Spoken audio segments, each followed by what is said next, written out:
Hello officers, நம்ம இந்த வீடியோவில் வந்து அடிப்படை உரிமைகள் தொடர்பாக மாநிலங்கள் வந்து 12 மற்றும் 13 இதுக்கான அடிப்படை உரிமைகளில் இயற்றப்பட்ட சட்டங்கள் வந்து என்னன்னு பார்க்கலாம்.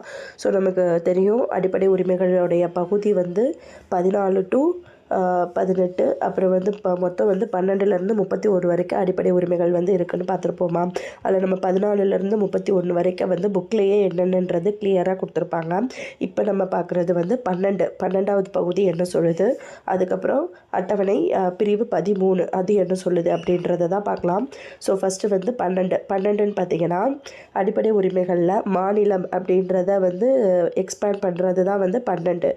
அதாவது பகுதி 3 பிரிவு 12 ஆர்டிக்கிள் அப்படின்னு சொல்லுவோம் இல்லையா. அது இவங்க வந்து என்ன எக்ஸ்பிளனேஷன் கொடுக்குறாங்கன்னா, இந்திய அரசாங்கம் கவர்மெண்ட்டு, பார்லிமெண்ட்டு, அதாவது மத்திய அரசின் நிர்வாக சட்டமன்ற உறுப்பு, அப்புறம் அரசு தமிழ்நாடு, அந்த மாதிரி ஸ்டேட் வைஸாக பார்க்கும்போது மாநிலத்தில் இருக்கக்கூடிய சட்டமன்றம், இவங்க எல்லாருமே வந்து நிறைவேற்றக்கூடியதாகவும், மாநில அரசாங்கத்தில் இருக்கக்கூடிய சட்டமன்ற உறுப்புகள், அப்புறம் வந்து அனைத்து உள்ளூர் அதிகாரிகள், ஓவராலாக இப்போ ஒரு மாவட்டம்னு எடுத்தோன்னா அதில் வந்து நகராட்சி, பஞ்சாயத்து, மாவட்ட வாரியங்கள் இந்த மாதிரி இருப்பாங்க இல்லையா அவங்க, அப்புறம் மற்ற அனைத்து அதிகாரிகள் இன்க்ளூட் ஆகக்கூடிய அந்த சென்ட்ரல் கவர்மெண்ட் சட்டப்பூர்வ அல்லது சட்டப்பூர்வமற்ற அந்த மாதிரியான நிர்வாகங்களையும் உள்ளடக்கிய வகையில் தான் வந்து இதை வரையறுத்துருக்காங்க.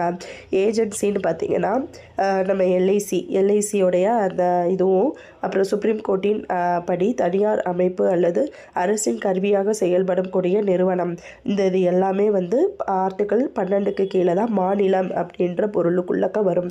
இதுதான் அந்த மாநிலத்தின் வரையறை. அப்புறம் 13 என்ன சொல்லுது அப்படின்னு பார்த்தீங்கன்னா, ஸோ இந்த மாதிரியெல்லாம் சென்ட்ரல் கவர்மெண்ட்டுக்கெல்லாம் போடக்கூடிய சட்டங்கள் வந்து சட்டம் செல்லுமா செல்லாதா அப்படின்னு சுப்ரீம் கோர்ட்டுக்கு வந்து முறையிடலாம். என்னோடய அடிப்படை உரிமை பாதிக்கப்படுது அப்படின்றதுக்கான நீதிமன்ற தகவல் தான் கொடுக்குது. ஸோ கேசவானந்த பாரதி வழக்கு தான் எக்ஸாம்பிள்.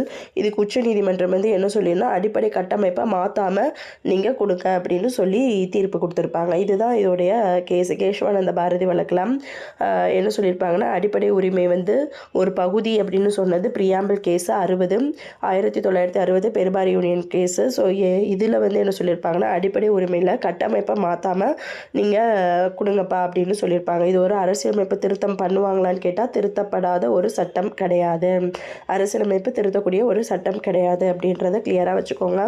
இதுதான் பார்ட் 12 மற்றும் 13க்கான டிஃப்ரென்ஸ். தேங்க்யூ.